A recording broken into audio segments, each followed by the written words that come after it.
This is KHQA Overtime with Chris Dewar. Brought to you by Con Communications. This is KHQA. It's your news now. And this is Saturday, May 23rd, and you have entered Overtime, everybody. And Overtime is now, where we've had ourselves quite an eventful little holiday weekend, if you haven't heard quite yet.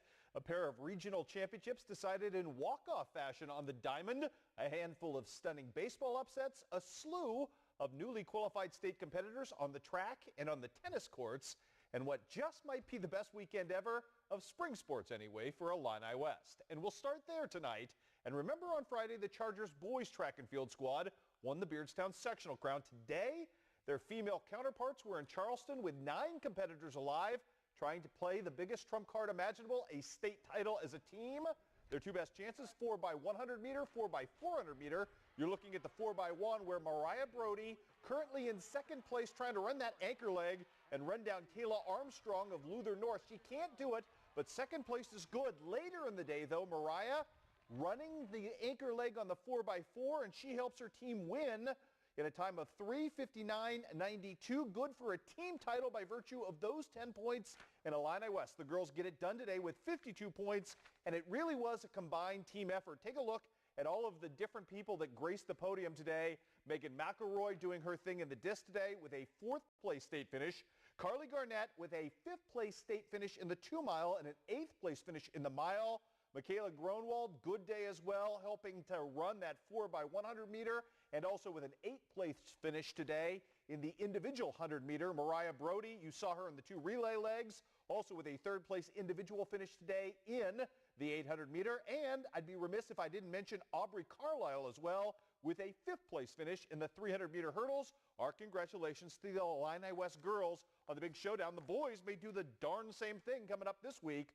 So certainly good times for track and field in Charger country. Also today, a really good finish to a really good weekend over in Jefferson City for the Monroe City boys. They do not win the team title, but they end up taking second place. Skyline was your blow-up team today that scored 67 points, but what a weekend it was for David Kirby's crew and the Monroe City Panthers as a 5th place or a 2nd place finish led today by all kinds of goodness. A couple more championships today. They came into relays today for the Monroe City Panthers. In the 4x8, it was the team of Noah McAfee, Sawyer Powers, Trey Gander, and Jonathan Shuck. And in the 4x4, it was Cody Porter, Trey Gander, Noah McAfee, and Jonathan Shuck again. Also a 5th place finish today, speaking of relays from Monroe City in the 4x2. And the aforementioned Cody Porter today was good as well in the 400 meter with a 4th place finish. Also other non-Monroe City folks on the boys' side today to mount the podium today. Tyler Elledge today from Mark Twain with a 4th place finish in both the 300 meter hurdles and the high jumps. Our congratulations to him and to a Bryson Ivy as well. Didn't have the best weekend high jumping, but his long jump good enough to make the podium as well as he places a 6th place finish there. On the girls' side, we did have one newly minted state champion. She is Denise Blackwell from Louisiana. Congratulations. She's been great all year long in the 300 intermediate hurdles. She was so again today with a time of 46.89. Also today, Monroe City's girls get a nice boost from Emily Okenfuss, the freshman, as she ends up with a 7th place finish in the 800 meter. Also, Rochelle Chin, who I believe is my second cousin-in-law by marriage. So nepotism rules here. Rochelle Chin ends up taking a 5th place finish in the mile. Good for her. And South Shelby also getting a nice finish as well in a 7th place finish in the 300 meter hurdles from Caroline Weatherford. Congratulations to one and all. Let's check back in at Reed Stadium. Class 1 action today. Van Far running the 200 meter right here. You're looking at Sherrod Boomer Connor with a 3rd place finish in a time of 23:37. That is a new PR for him, as it was certainly a really good day as well for Van Far. And the boys 4x4, the relay is Connor Albrecht, Nick Barnes, Parker Wallace, and Jacob Garner. They run a time of 3:38.61, good for 6th place and a place on the trophy podium as well. And it was a 5th place overall team finish for the boys, as well as the big story on the day, Lathan McMorris in the 2 mile right here, a time of 9:57.59. That is good for 2nd place overall. but a new PR for him, broke the school record, which he owned by 37 seconds. Running well today behind La Plata's Seth Brown, who won the thing. He's a monster going to Baylor as a Division I kid, but great showing from Lathan McMorris. Remember, kid is just a freshman, and he's had a big weekend as well. Bright future ahead for him as well. Let's take a look at all of the rest of the Class 1 track and field action today. Others making big splashes included Hattie Wright from North Shelby with a 7th place finish in the disc. Also, Katie Klopsick from Clopton ends up with a 7th place finish in the long jump. On the boys' side of things today, maybe your best performer of this particular day was Noah Williams from Knox County, who had 3 top 7 finishes on the day, a 3rd place in the triple, a 4th place in the 200 meter, and a 6th place in the 100 meter. Our congratulations to him as well. And we want to mention as well Paris, not a bad state showing on the day as well, as Mr. Michael Ensor ends up with a 5th place finish in the disc, while the Paris 4x200 meter relay team in a loaded field ends up in 6th place today as well. While Northeast Missouri's best small school sprinters, jumpers, and throwers have already made their state medal plunder, and obviously it was an impressive one, our region still has the ability to augment that trophy count with an impressive array of Class 3 and Class 4 competitors bound for Jeff City next weekend. The Hannibal Pirate boys, that squad has destroyed all comers this season, but found itself in a loaded sectional in Ladue today. How would it shake out? We'll take you there. This is the 300-meter hurdles. Good day for Christian Blaine, running in fast company, but his time of 39.91, I should say, 39.91 in the 300-meter intermediate hurdles here was good for 2nd place on the day for him. He also had a 4th place finish in the 110-meter hurdles in a time of 15.72, going to state in both events. Pole vault was the big deal today for Hannibal. 2 guys on to state. Connor Storger right here. He ends up with a jump of 12.6 and a jump off, getting his way into state in a tie for 4th, but his jump off gets that done. The story on the day for the Hannibal Pirates, Tanner Teagan, who ends up on the day with a jump of 13.03. That is the best in the sectional. So Tanner is the Hannibal Pirates' lone sectional champion headed to state. Again, 13.03, good for him, good for Connor Storger as well, going to state as the number 4 guy. These 2 kids have been fantastic all season long for the Pirates, and they certainly made a nice splash today. They're not the only ones going to state on the boys' side of things. Pick it up right here with the 800-meter. Brendan Watson running in some fast company as well, but his time in the 800-meter today in a time of 1:59.03, it was sort of a, what do you want to call it, sort of a not artistic finish for Brandon, who looks like he was kind of struggling. Brendan doing some work here down the stretch. Had sort of a weird step right there, but he continues to kind of fight his way through. Again, a 3rd place finish for him, good enough for state in a time of 1:59.03, so congratulations to him as well. The Pirates finished 3rd as a team to McClure and to St. Charles today. Other state qualifiers for the boys included the 4x8 relay team, which has been outstanding all season long. This tells you how good this sectional was. These guys could only mount no better than a 3rd place finish on the day. Brandon Hackamack having a pretty good day for the Pirates, as he usually does. We're not used to seeing him lose to anybody. 2nd place, though, nothing to sneeze at in this competition, as he had a long jump and a triple jump finish there, both 2nd places for him. Shamar Griffith finished up with a 3rd place finish in the triple jump, and Dylan Powell out of Hannibal today as well with a 2nd place finish in the shot. He just missed out qualifying in the disc. Now, nobody talked about it as much because the team didn't advance, but what a great day for the Hannibal girls, because there were a couple of records that fell today, at least school records. Taya Burse, a part of a bunch of those, or at least 2 of them. She ended up with a 4th place finish in the 100-meter hurdles to book a state passage. Her 2nd place finish in the triple jump of 36 feet, 4.5 inches is a new school record. Congratulations to her. Also, she was part of a 4x2 meter relay today, along with Tamaya Emerson, Tori Wilson, and Elijah Mayfield, that ends up setting a school record as well in a time of 1:46.41. So congratulations to those girls as well, with a big-time showing down at MICDS. Also on the day, I want to pass along some other state qualifiers. These took place at Montgomery County. These are our Class 3 qualifiers for state. They included a sectional champion in Kelsey Finley from Bowling Green in the 800-meter. Also in that same race, Avery Johnson from Highland books passage to state as well, as she wins 3rd place in that event. Also, Renee Bushling, what a great showing for Clark County's finest. She won the 2-mile, nearly won the mile, and ended up as part of a really good 4x800-meter relay team that took 2nd place today. That team included Hannah Cronky, that team included Rachel Bushling, Keely O'Brien, and Brenda Hess. Meanwhile, the winner of that match was the Bowling Green 4x8 team, which was really good as well. Now I'll mention those girls, which were Hannah Kroenke, Sierra St. Aubin, Erin Martin, and Kelsey Finley as well. So congratulations to those young ladies as well. Also in the high jump today, Jalen Early with a third-place finish to book passage to state as well. More from the girls' side, Jessica Roberts going to state in the disc. That's no real surprise. She's been great the last couple of years for Clark County. And the Highland 4x2 team sneaks into state as well with a fourth-place finish there. On the boys' side today, Palmyra, 2 sectional champions. Congratulations to Zach Lewis in the 800-meter, who's going to Jefferson City, and Matt Frankenbach, who ended up throwing today 52.05 in the shot put to win those titles. Bowling Green is also going to be well represented at state. Philip Loggeman,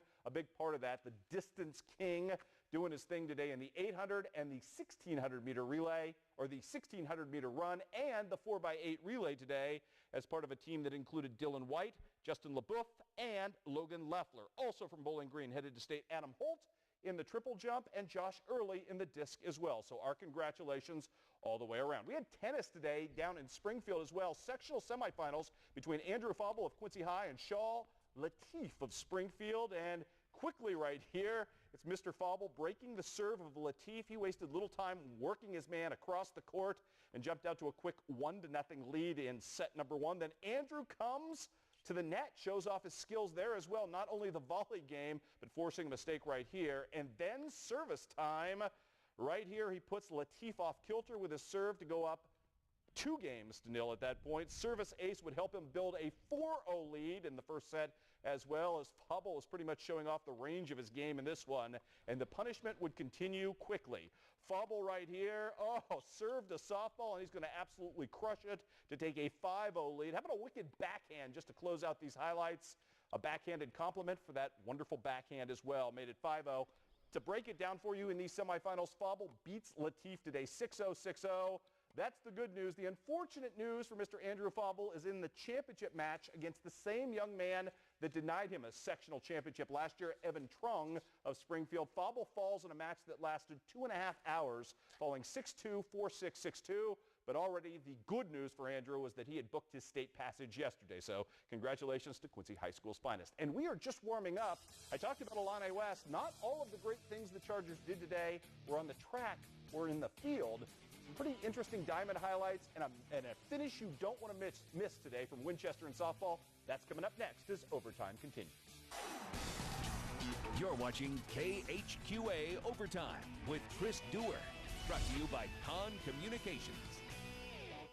And welcome back to Overtime, true believers. This was Regional Championship Day in Illinois small school baseball and softball, and it was about as unpredictable a close to the first round of Diamond playoffs as I can remember, not to mention dramatic. Now, maybe we should have predicted that today's Winchester Regional title game between the host squad and Griggsville Perry would have been this close, as their 2 previous meetings this season ended in 3-2 ball games. I got there in the 6th, scoreless at this point. 1 on for Sydney Rock, and she was party rocking at this point. Deep shot, and Sydney can fly. Scores 1 ahead of her. She's thinking inside the park home run.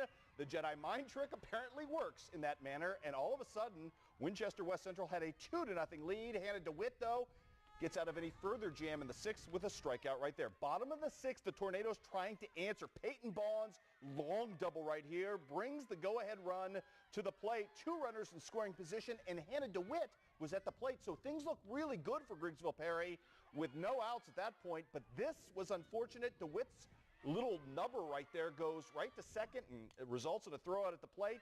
And all of a sudden, a great play at second base by West Central means no runs. We go to the 7th inning, top of the 7th. Hannah DeWitt shuts down West Central, but her team's still down 2-0. Pick it up at the top of the bottom of the 7th. Lexi Kessinger puts the first ball she sees in play. West Central gets loose with it. That sets up this. How about Miss Bailey Powers coming up huge, doubling down the third base line. 2 runners in scoring position, none out. Then Macy Sargent with the infield single scored 1. The potential tying run trying to come home. Running through the hold sign, and she is gunned out at the plate. It's still to 2-1, and there are ulcers all the way around at this point. 2 outs, game tying run at second base. How about Kinsey Flowers doing her thing? A bouquet of goodness for her, tying the game with the double. We still have 2 outs. We could go to extra innings. Peyton Bonds is up next with a chance to walk off and walk off. She does, somehow putting this one just inside the line off the left fielder's glove. And that is your game winner. Grigsville Perry comes back from the dead to win today by the final count of 3-2. Hoisting a regional championship. Yeah, Peyton Bonds is going to get a hug. Trophies all the way around. And my man Will Wilson will have much more on this big win by the Lady Tornadoes coming up on tomorrow's show. Up next for the Lady Tornadoes would be the winner of today's Pawnee-Brown County game in the sectional. Auspicious start for the Lady Hornets. Leah Rohr makes a nice play at first behind her pitcher, Haley Alsup, who gets out of the frame 1-2-3 with a strikeout to end it. Bottom of the first, none on. Emily Kitchell, 2 on, I should say, none out. Tries to bunt the runners over, but her elusiveness at first base loads the bases for Madison Rissman right here. Fielder's choice makes it 1-0 Lady Hornets, and then Leah Rohr going to do the rest in a big frame. 2 more runs come home to score on her 2-run single. It's 3-0 Brown County before you could blink. Now, Shelby Thornton, to her credit for Pawnee, would do a good job shutting down the Hornets, at least in this frame, when the damage could have been worse with a strikeout right there. But Haley Alsup early in this game looked like she wasn't going to get hit. Not at all. Only allowed 1 base runner in the first 2 innings. Nice strikeout for her right there. And she got more run support coming up in the bottom of the second to extend the lead out to 4-0 as Emily Kitchell does her thing yet again. RBI double. But unfortunately for Brown County, the wheels fell off late in this game, and they end up losing by the final count in this one of 9-6.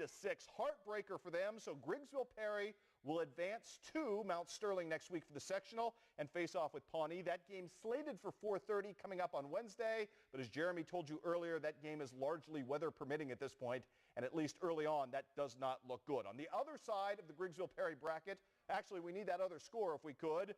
Calhoun beat Carrollton today 6-0, and the Warriors will advance. Okay, we'll stick with it. Okay, we'll go back to the score. Calhoun beat Carrollton 6-0. The Warriors advance to the Brown County sectional. They would play the winner of today's Liberty Central game. Don't have a lot of highlights from this one. We got there a little bit late because we didn't have much luck with this one. But at this point, Liberty down to Central 2-0, trying to come back. Shelby clinging with a nice RBI or a nice single there to set things up, trying to make an RBI. Liberty down to its final out. J.C. Knoll is good. Induces the fielder's choice right here, which gets the out as Elena Vance throws it to first to end the ball game, and Central gets to hoist a trophy. This was a quick game today. Central ends up winning 2-0 to advance to take on the Ballmans. That'll be a big-time task, but a great win for the Central Lady Panthers. Young team, very talented team, and they get to hoist a trophy today. Congratulations to them. Game effort from Liberty in this one as well. Just coming up a little bit short in terms of offense today, but it was a really good game between both squads. And again, Central will match up on Thursday with a pretty darn good Calhoun team. That should be an awful lot of fun to watch as well. Let's move on up to 2A softball today. Illini West Hancock playing for the championship at West Prairie today. Blair Boston in the circle early on for the Chargers, and she was good, opening things up with a high strike right here. Lexi Dooley in opposition, equally good as well early on as we're tied up at the end of the first inning at 0s. Pitcher's duel to start, it looked like. Second inning, though, bases loaded with Katie Schaefer right here, about to unload them for West Hancock. RBI double, and the Titans suddenly had a 3-0 lead, which looked pretty good with Lexi Dooley on the hill. But in the third inning, Illini West starts gritting back and responds. Lara Pence, who's been big in front of our cameras all season long, does it again with a deep shot to left field. 2 runs score. It's 3-2 at that point in favor of West Hancock still, but Illini West coming to make that different right here. Shelby White with the RBI single. Katie Rhodes would score. We're all at 3 apiece at this point in the 6th inning. How about IW threatening, but West Hancock gets out of the jam with a 6-3-5 double play to preserve things. We're still tied up at 3. The Lady Titans can't bring in any runs in the 7th. IW now coming to the plate. And how about Hannah Speakermeyer about to step up and play your hero with the walk-off base hit. Nice piece of hitting over everybody's extended glove at that point. And Illini West, I told you they had a big weekend. They win the regional championship in walk-off form. 3-4 was your final there. Illini West with a big-time victory. They will advance into sectional play and take on a very good Rockridge team at Knoxville coming up on Wednesday. Again, that is weather permitting, but should be a fun sectional matchup there as well. Beardstown today taking care of business against Havana.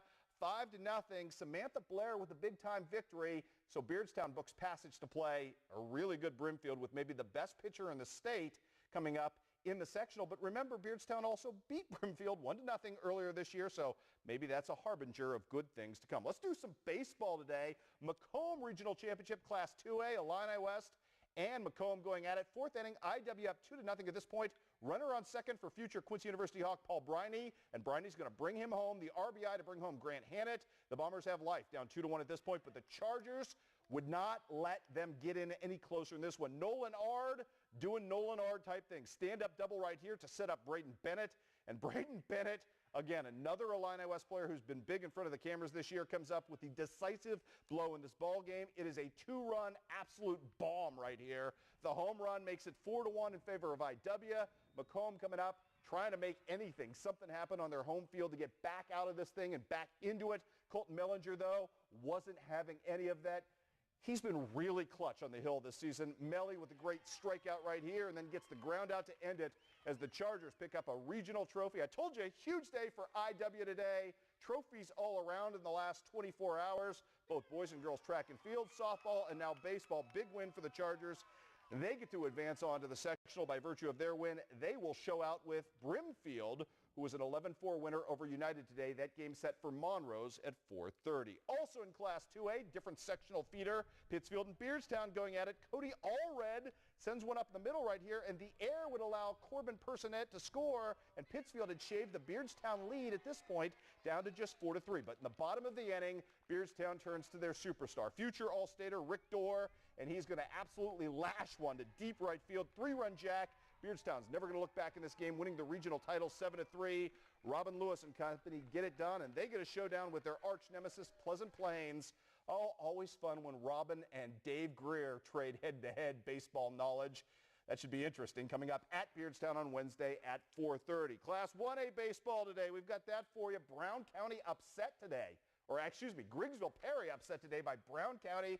The only blast of the game that mattered, Keaton Wart with a two-run double as Brown County gets the upset of Griggsville Perry on Griggsville Perry's home field and advances on. Up next for Griggsville Perry would be the winner of today's Liberty Central game. Liberty up 4-0. Central gets in the board. Noah Deerwester with the RBI double right here. Lane Marlowe and Kyle Johnson score. And the Eagles' lead had been trimmed to 4-2. Same inning, I should say. Central going to tie this thing. Eric Lee with the routine grounder. It gets thrown away at first. And the run would score right here as well. Central, though, for all of their wizardry early in this game and coming back, did not have nearly enough to stop the Liberty Eagles. What a great day for Kyle Lynch. What a great day for Liberty as they get the win today by the final count of 10-7. Up next for Liberty, congratulations to Eagles. They get a showdown with the aforementioned Brown County Hornets at Cuba at 4:30 on Wednesday. I tell you what, on the other side of the bracket, there is South Fulton, big-time winner today over North Fulton, 9-2 behind Mr. Alex Dorothy, who was really good as well. Up next for South Fulton, the winner of today's Triopia Edinburgh game. Big day in this one. Big frame in the fifth for Triopia. Scoreless game. Ike Wearies bounces one up the middle. That brings in a pair of runs. It's 2-0 Trojans at this point. More to come from Wyatt Logsdon this time. A single to right as Triopia adds another. They're leading 3-0. Triopia advances on. Rich Thompson's team getting a 4-0 victory to show out with South Fulton in that sectional coming up next week as well. Should be an awful lot of fun, and we'll have more overtime for you coming up after this. It's back. It's bigger than ever. And it's happening now. Steel Dealer Days. With great values on the #1 selling brand of outdoor power equipment in America, like top-rated trimmers and legendary steel chainsaws. Remember, steel products are only sold by servicing dealers. Steel Dealer Days are happening now. Search STIHL or visit steeldealers.com. The family who lives in this house, the couple building this one, and even in this house. They never give this a second thought because they all count on Peters and their geothermal heating and cooling system by water furnace. With savings up to 70% on utility bills and the federal tax credit, geothermal from Peters is a smart choice, no matter what your address. Find out about water furnace from the nation's #1 dealer. Peters Heating and Air Conditioning. Hi folks, I'm North Clark for Rose City Motors. Now you're thinking about buying yourself a brand new pickup truck. Hold up before you pull the trigger. A brand new one's $40,000, $50,000. You can go to rosecitymotors.com, check out our inventory, and you can buy one 1, 2, 3, 4 years old for half the money or less. We offer a service. You don't have to come into Rose City Motors. You can do all this online and we'll put it in your driveway. We'll bring it right to you. I actually just had a few questions about my loan, or who would be lending me the money, you know, like the year of the car. Enjoy your ride. At Members First, it's just as quick and easy, but you drive away with all your questions answered. Miracle Ear of Quincy is a locally owned and operated store in the Miracle Ear Network. To learn more, go to KHQA.com and click on Love the Locals. Now, we had a plethora, I should say, of worthy nominees this week for your next and latest Con Communications Connection, your Play of the Month. But when you get a state champion, why not? What a great comeback in the 800-meter by Monroe City's Jonathan Shuck right here as he runs down his opponent and gets the win. Congratulations to Jonathan Shuck. He is your third and latest nominee for the Con Communication Connection for your Play of the Month, joining Eli Johnson, the Highland baseball pitcher back from brain cancer, throwing out the opening pitch on a night in his honor, and Ashley Wensing from Q&D, who had back-to-back perfect games just a week ago. So lots of good nominees, lots of good fun this week, and the playoff fun continues and extends into next week. We're loaded. Will Wilson tomorrow night. Again, we'll break down Gus Macker for you, all the highlights. Plus, he's got that showdown for you, talking about Griggsville Perry and just their wonderful win over West Central today. I'm all out of time right here. Monday, all kinds of Missouri sectional baseball fun, so we'll have that for you here at 10 o'clock as well. Again, out of time here. Everyone have a great weekend and enjoy the wrestling.